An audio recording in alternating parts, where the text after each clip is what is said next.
इस वक्त की बड़ी खबर रुपौली विधानसभा उपचुनाव को लेकर है। जी हां, आपको बता दें कि रुपौली में हुए विधानसभा उपचुनाव के रिजल्ट आ चुके हैं और इस उपचुनाव में ना तो तेजस्वी यादव का जादू चल पाया है और ना ही मुख्यमंत्री नीतीश कुमार का जादू चल पाया है। इन दोनों ने जनता को गोलबंद नहीं कर पाए। जी हां, जनता ने इन दोनों के उम्मीदवार को नकार कर एक बार फिर से निर्दलीय उम्मीदवार को जीत दिलाई है। जी हां, आपको बता दें कि उपचुनाव निर्दलीय उम्मीदवार शंकर सिंह ने जदयू उम्मीदवार कालाधार मंडल को बड़ी टक्कर देते हुए जीत दर्ज कर ली है।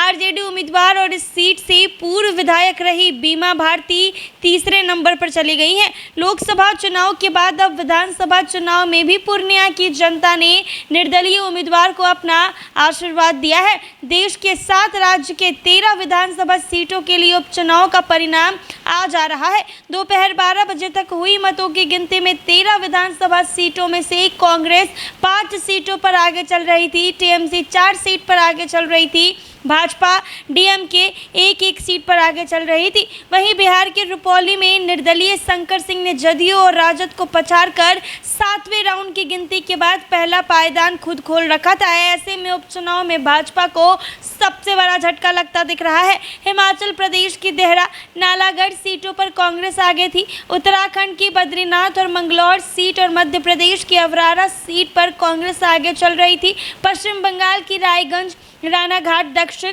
बगदा पश्चिम बंगाल और मंतिकलता सीटों पर टीएमसी आगे चल रही थी।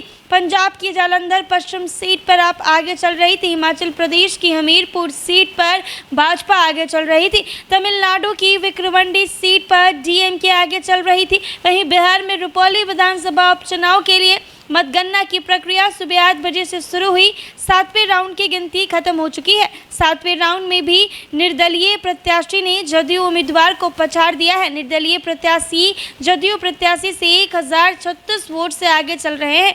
निर्दलीय प्रत्याशी शंकर सिंह जदयू उम्मीदवार को कड़ी टक्कर दे रहे हैं। तो रुपौली में हुए विधानसभा उपचुनाव में ना तो नीतीश कुमार का जादू चल पाया और ना ही तेजस्वी यादव का जादू चल पाया।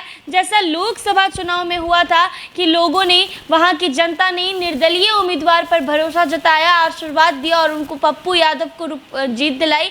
बिल्कुल वैसा ही विधानसभा उपचुनाव में हुआ है, जहां की जनता ने निर्दलीय प्रत्याशी को जीत दिलाई है। ऐसे ही तमाम अपडेट्स के लिए बने रहें NBC 24 पर।